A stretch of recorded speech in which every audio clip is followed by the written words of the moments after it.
Coba bayangin deh, kita lagi ada di penghujung tahun 2025. Semua mata investor global lagi tertuju ke Indonesia. Dan apa yang mereka lihat? Jujur, aneh banget. Mereka ngelihat dua potret ekonomi yang kalau disandingin, rasanya sama sekali nggak masuk akal. Di satu tangan, kita punya pasar saham, IHSG, yang lagi terbang tinggi, mecahin rekor-rekor baru. Para investor di sana lagi pesta pora. Tapi di tangan satunya lagi, mata uang rupiah kita malah nyungsep, jadi salah satu yang paling lemah se-Asia. Gimana ceritanya? Nah, ini dia pertanyaan utamanya. Kok bisa sih sebuah ekonomi kelihatan kayak lagi melejit sekaligus krisis di waktu yang sama? Ini kan kayak mobil yang pedal gas sama remnya diinjak barengan. Gak bakal kemana-mana kan? Inilah paradoks yang mau kita bongkar sama-sama. Oke, biar nggak bingung, ini peta jalan kita. Kita bakal mulai dari apa sih yang bikin semua orang tiba-tiba melirik Indonesia? Terus kita bedah sisi optimis dan pesimisnya. Habis itu kita jawab pertanyaan inti tadi. Kenapa pasar saham dan mata uang bisa beda arah? Dan terakhir, kita intip sedikit prediksi buat tahun 2026. Jadi, apa pemicunya? Kenapa tiba-tiba di akhir 2025 Indonesia jadi sorotan dunia? Jawabannya ada di beberapa kejadian besar yang terjadi dalam waktu yang lumayan berdekatan. Jadi ceritanya gini, dimulai bulan Maret dengan pengesahan undang-undang militer yang lumayan kontroversial. Terus puncaknya di September, Menteri Keuangan yang sangat dihormati pasar tiba-tiba diganti. Nggak lama setelah itu, di bulan November, muncul berita soal rencana kebijakan biofuel B50 yang super agresif dan ini bikin pasar minyak sawit global jadi khawatir. Coba perhatiin kata kuncinya, tiba-tiba. Di dunia keuangan, kata ini tuh efeknya kayak alarm kebakaran. Artinya ketidakpastian, goncangan, dan resiko politik. Cuma gara-gara satu kata itu aja, pandangan investor global ke Indonesia langsung berubah. Dari yang tadinya dianggap stabil, jadi penuh tanda tanya besar. Nah, sekarang ayo kita lihat sisi lain ceritanya. Sisi yang bikin investor saham seneng banget. Karena di luar semua drama politik tadi, data ekonomi makro kita sebenarnya kuat banget loh. Pertumbuhan PDB kita di kuartal ketiga itu mencapai 5,04%. Ini bukan cuma di atas ekspektasi para analis, tapi juga lebih kencang dari Tiongkok. Jadi, di saat negara-negara raksasa lain lagi pada melambat, mesin ekonomi domestik kita justru lagi pamer otot. Udah gitu, inflasi kita juga adem ayem banget, cuma 2,86%. Ini yang disebut sweet spot dalam ekonomi. Pertumbuhannya kencer, tapi harga-harga nggak ikutan menggila. Artinya apa? Daya beli masyarakat tetap terjaga. Dan ini fondasi ekonomi yang sehat banget. Semua data bagus ini didukung sama agenda pemerintah yang kelihatan sangat pro pertumbuhan.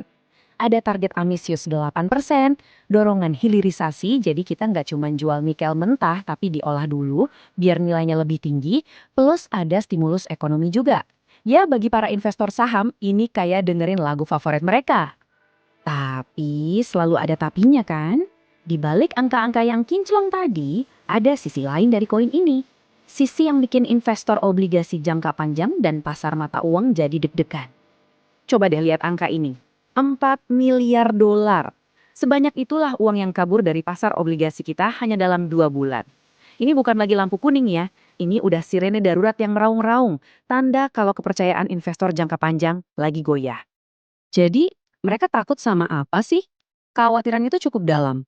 Mulai dari cemas soal disiplin anggaran negara, potensi gejolak sosial karena ekonomi yang sulit, keraguan apa target pertumbuhan 8% itu realistis, dan yang paling penting, persepsi kalau tata kelola pemerintahan lagi memburuk. Nah, salah satu akar dari kekhawatiran soal tata kelola ini, ya revisi UU TNI yang tadi kita bahas. Undang-undang ini bikin personel militer aktif bisa mengisi jabatan di Kementerian Sipil. Ini yang dianggap oleh banyak pihak, termasuk AJI, sebagai sebuah kemunduran demokrasi.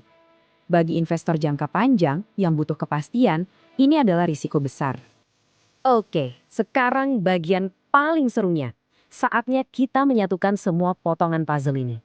Gimana caranya pasar saham bisa pesta, sementara pasar mata uang malah merana? Jawabannya ada di satu konsep kunci. Divergensi besar. Gampangnya begini, divergensi besar itu terjadi ketika ada kelompok-kelompok investor yang berbeda, mereka melihat data yang persis sama, tapi kesimpulannya mereka tarik itu beda 180 derajat. Kenapa? Karena prioritas mereka beda, jangka waktu investasi mereka beda, dan toleransi resiko mereka juga beda. Lihat aja perbandingannya di sini. Jelas banget kan kontrasnya? Di satu sisi, data fundamental kita kuat, PDB kencang, inflasi aman, pasar saham di puncak. Tapi di sisi lain, rupiah kita kok loyo banget. Nah, inilah inti paradoksnya. Data yang sama, tapi hasilnya bisa bertolak belakang. Jadi ini dia kuncinya. Investor saham dan investor obligasi itu kayak ngelihat negara kita pakai dua kacamata yang beda banget. Investor saham yang fokusnya kejar untung jangka pendek, ngelihat agenda pro pertumbuhan dan stimulus. Mereka bilang, wah ini peluang, mereka beli saham. Sebaliknya, investor obligasi yang mikirnya jangka panjang, ngelihat agenda yang sama dan jadi khawatir soal utang negara dan stabilitas. Mereka bilang, wah ini resiko, mereka jual obligasi dan inilah yang bikin rupiah tertekan. Jadi dengan pertarungan antara kubu optimis dan pesimis ini, kira-kira siapa yang bakal menang? Coba kita lihat apa kata para analis buat tahun 2026. Dan disinilah letak kejutannya. Meskipun banyak awan gelap, ternyata konsensus para ahli untuk 2026 itu lumayan cerah. Baik Bank Indonesia, pemerintah, bahkan analis global sekelas Citi, semuanya sepakat kalau pertumbuhan ekonomi kita justru bakal sedikit lebih ngebut. Nah, ini dia kesimpulan utamanya. Indonesia itu pada dasarnya lagi berjalan di dua jalur yang berbeda secara bersamaan. Ada jalur cepat yang digas sama data ekonomi yang kuat dan stimulus jangka pendek, tapi ada juga jalur lambat yang ngerem karena kekhawatiran soal utang, stabilitas politik, dan tata kelola jangka panjang. Pada akhirnya, tarik-menarik antara dua jalur inilah yang bikin dunia memperhatikan kita. Jadi pertanyaan sesungguhnya bukan lagi Indonesia baik-baik saja atau tidak. Pertanyaannya sekarang adalah dari dua Indonesia yang kita lihat hari ini, yang lari di jalur cepat dan yang tertatih di jalur lambat, jalur manakah yang pada akhirnya akan menentukan masa depan kita semua?